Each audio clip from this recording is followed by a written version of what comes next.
आज मैं आपको इस वीडियो में नवरात्रि के पहले दिन कौन सी कथा सुननी चाहिए। नवरात्रि 9 दिनों तक चलने वाला हिंदू त्योहार है, जो भारत के अधिकांश भागों में ये त्योहार देवी दुर्गा के सम्मान में मनाया जाता है, जो आदि शक्ति का पुनर्जन्म है। नवरात्रि के 9 दिन देवी के 9 रूपों शैलपुत्री, ब्रह्मचारिणी, चंद्रघंटा, कुष्मांडा, स्कंद माता, कात्यायनी, कालरात्रि, महागौरी, दुर्गा या पराशक्ति की पूजा के लिए समशत हैं। नवरात्रि के प्रथम दिन की देवी मां शैलपुत्री की कथा।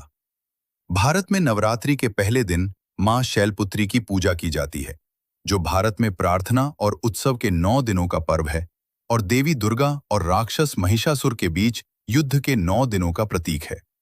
मां शैलपुत्री हिमालय पर्वतों के देवता की पुत्री थी। पार्वती के नाम से प्रसिद्ध उनके पति शिव हैं और उनके 2 पुत्र हैं, कार्तिकेय और गणेश। मां शैलपुत्री 9 देवियों में सबसे प्रमुख हैं। उनकी असीम महिमा के कारण नवरात्रि के पहले दिन उनकी पूजा की जाती है। मां शैलपुत्री की कहानी। देवी सती महान राजा दक्ष प्रजापति की पुत्री थी। पौराणिक कथा के अनुसार दक्ष प्रजापति भगवान ब्रह्मा के पुत्रों में से एक थे। दक्ष नहीं चाहते थे कि उनकी पुत्री सती का विवाह शिव से हो, क्योंकि वे शिव को एक अपवित्र तपस्वी मानते थे और उन्हें कुलीन परिवार की कन्या से विवाह के योग्य नहीं समझते थे। परंतु सती ने अपने पिता की आज्ञा का उल्लंघन किया और शिव से विवाह कर लिया। विवाह के बाद वे अपने पति के साथ भगवान शिव के निवास स्थान कैलाश पर्वत पर चली गईं। एक बार राजा दक्ष ने एक भव्य यज्ञ का आयोजन किया और सभी देवताओं को उसमें शामिल होने के लिए आमंत्रित किया।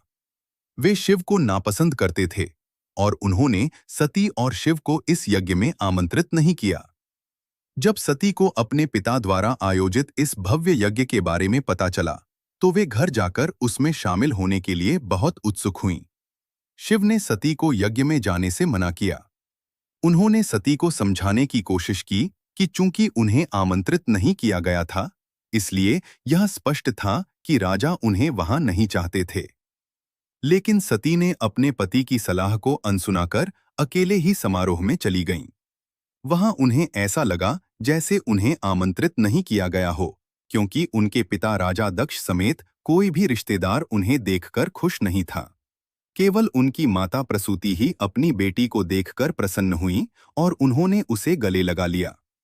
अपने ही घर में अवांछित व्यवहार से सती को गहरा दुख हुआ। दक्ष ने सभी के समक्ष शिव का अपमान भी किया। यह सब सती के लिए असहनीय था। अत्यधिक दुख में डूबी सती ने यज्ञ के लिए बने यज्ञ वेदी की अग्नि में कूदकर आत्मदाह कर लिया। सती के आत्मदाह का समाचार शिव तक पहुंचा।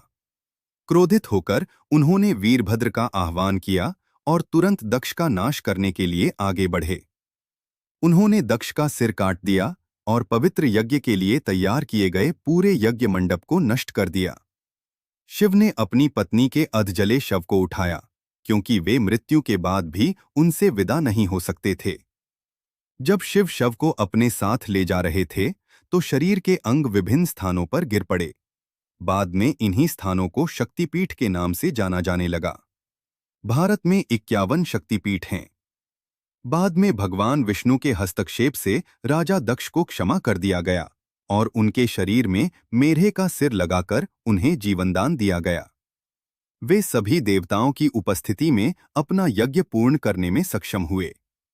अपने अगले जन्म में देवी सती हिमालय के देवराज की पुत्री के रूप में जन्मी और उनका नाम शैलपुत्री रखा गया।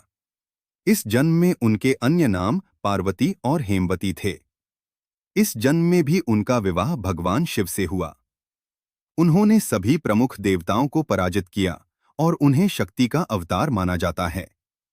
अगर आपको जानकारी अच्छी लगी हो तो चैनल को सब्सक्राइब करना न भूलें। धन्यवाद।